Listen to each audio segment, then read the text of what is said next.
যদি আমাদেরকে ভোট আপনারা নাও দেন, কিন্তু অ্যাটলিস্ট হ্যাঁ এর পক্ষে আপনারা ভোট দিবেন। যদি না এর পক্ষে চলে যান, তাহলে জনগণের বিপক্ষে আপনারা চলে যাবেন। রাষ্ট্রের টাকা আবার দলীয়করণ হবে, আবার দুর্নীতি হবে, আবার স্বজনপ্রীতি হবে।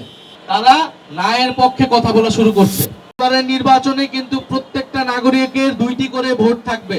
একটা হচ্ছে সরকার গঠনের জন্য যেই ভোট, অর্থাৎ আপনি প্রার্থী নির্বাচন করবেন, আপনার জনপ্রতিনিধি নির্বাচন করবেন, সেটার জন্য একটা ভোট।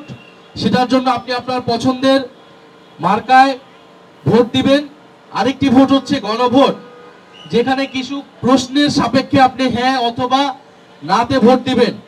গণ অভ্যুত্থানের পরে সময়টা জুড়ে আমরা যে ঐক্যমত কমিশনে ফ্যাসিবাদ বিরোধী রাজনৈতিক দলগুলো নানান আলোচনা, সমালোচনা, তর্ক বিতর্কের মাধ্যমে জুলাই সনদ প্রণয়ন করেছিলাম, সেই জুলাই সনদের উপরে এই গণভোট অনুষ্ঠিত হচ্ছে। এবং এই গণভোটে আমরা জাতীয় নাগরিক পার্টি এনসিপি হ্যাঁ এর পক্ষে অবস্থান নিচ্ছি এবং জনগণকে আমরা হ্যাঁ এর পক্ষে আহ্বান জানাচ্ছি। আমরা বলছি, যদি আমাদেরকে পছন্দ না হয়, যদি আমাদেরকে ভোট আপনারা নাও দেন, কিন্তু অ্যাটলিস্ট হ্যাঁ এর পক্ষে আপনারা ভোট দিবেন।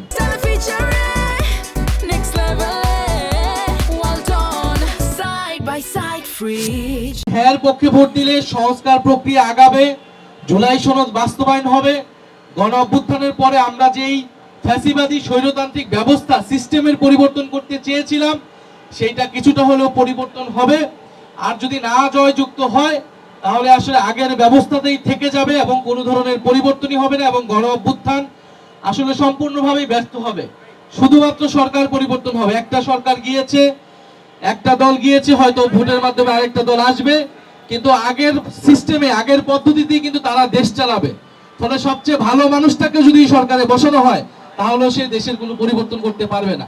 আমাদের এই হ্যাঁ পক্ষে কথা বলা বা ভোট দেওয়ার জন্য প্রচারণা করার দায়িত্বটা আমাদের সকলেরই ছিল, সকল রাজনৈতিক দলেরই ছিল। কিন্তু আমরা দেখতে পাচ্ছি কোনো বিশেষ রাজনৈতিক দল তারা না এর পক্ষে কথা বলা শুরু করছে। তাদের কর্মীরা যাতে না এর পক্ষে ভোট দেয়, সেটার জন্য প্রচারণা করার চেষ্টা করছে। তারা প্রথমে বলল যে সরকার নিরপেক্ষ থাকতে হবে, সরকার হ্যাঁ এর পক্ষে কথা বলতে পারবে না। এই বিশেষ দলই যখন সংস্কার কমিশন হয়েছিল, তখন তারা বলেছিল এই সরকার কেন সংস্কার করবে, গণ অভ্যুত্থানের পরে কোনো সংস্কারেরই প্রয়োজন নাই তারা বলেছিল। কিন্তু আমরা বলেছিলাম সংস্কার করতে হবে, সংস্কারই গণ অভ্যুত্থানের প্রধান এজেন্ডা, বিচার সংস্কার। আমরা বলবো এই ভুলটি করার চেষ্টা করবেন না। যদি ন্যায়ের পক্ষে চলে যান, তাহলে জনগণের বিপক্ষে আপনারা চলে যাবেন।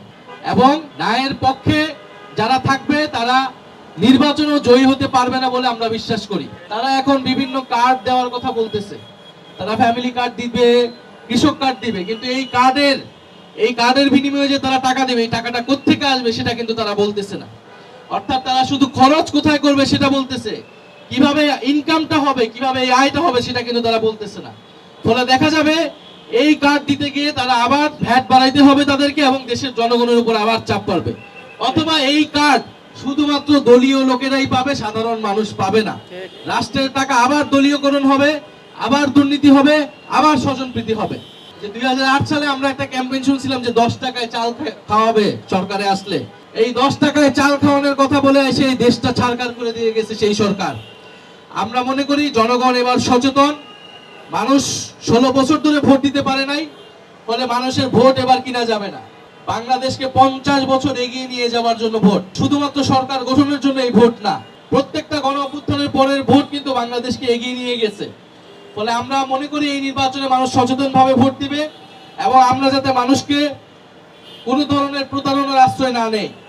দেশের সত্যিকার অর্থে যে সমস্যাগুলো রয়েছে, অর্থনৈতিক সমস্যা, দেশের কৃষি সমস্যা, কর্মসংস্থানের সমস্যা, এই সমস্যাগুলো নিয়ে আমরা কাজ করব। জাতীয় নাগরিক পার্টি এনসিপি সেই প্রতিশ্রুতি সবসময় দিয়ে এসেছে।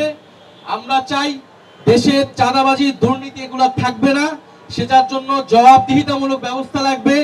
প্রশাসন নিরপেক্ষ হতে হবে, পুলিশ বিচার ব্যবস্থা নিরপেক্ষ হতে হবে। আপনাকে কোথাও চাকরি পেতে হলে ঘুষ দিতে হবে না, আপনার কোনো পারিবারিক, আপনার মামা খালু লাগবে না, স্বজনপ্রীতি লাগবে না।